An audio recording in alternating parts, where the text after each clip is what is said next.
Plenty of roguelites and roguelikes pop up every summer during this flurry of showcases and demos, and Steam Next Fest along with Summer Game Fest are no holdouts. Currently, Steam Next Fest is going on, and tons of games featured with demos have the roguelike tag attached to them. It's an incredibly hard space to stand out in, especially as more and more games get in the space and have directly chosen to copy the look and feel of games like Hades, and even Dead Cells still. On that note though, thankfully Morsels actually stood out in the thick crowd of upcoming roguelikes, so let's unpack why in this preview.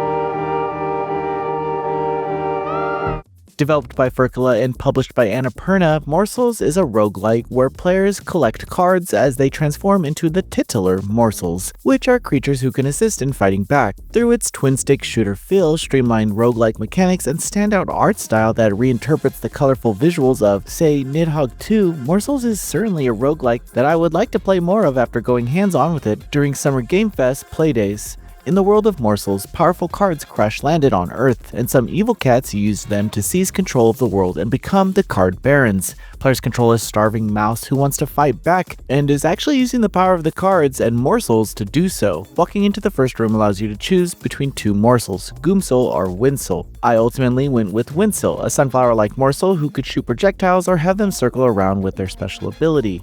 From there, I ascended into the big city area, and the run truly kicked off for me. Each floor of the Morsels is a twisting maze full of enemies to fight, secrets to find, cards to enhance your abilities with, and cheese to collect. Think Pokemon Mystery Dungeon, but with a twin-stick shooter approach rather than an RPG. Each area features a distinct color palette, and overall, the game's aesthetic kinda matches what I mentioned earlier, Nidhogg 2 and Atomocrops, games Toby Dixon had previously worked on. Part of the appeal of creature collectors is seeing what creatures you can encounter next, and Morsels manages to find a really clever way to infuse that into a roguelike structure. A clever mechanic that actually kills your Morsels is the way they level up twice during a run that also encourages the player to be on the lookout for Morsels constantly and to switch up the ones that you're using. Between stages, some encounters actually do anything from heal the player to even taking their cheese, and I'm excited to play more and see all the different events that can emerge from these between stages. Eventually, during my time playing, I died. But Morsels intentionally doesn't have that much in the way of meta progression outside of a single experience bar. I could then dive right back in and start the creature collecting all over again without going to a main menu or hub. Morsel rides a fine line of being a simple and straightforward roguelike, but its distinct art style and creature collecting mechanics really allow it to stand out in an incredibly crowded space. I really enjoyed what I played at Morsels during Summer Game Fest playdays and recommend checking out the demo now available on Steam.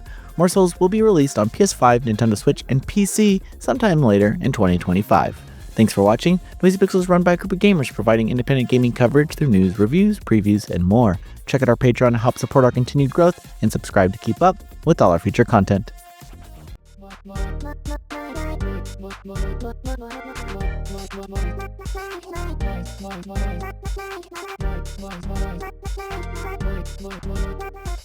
Noisy Pixel.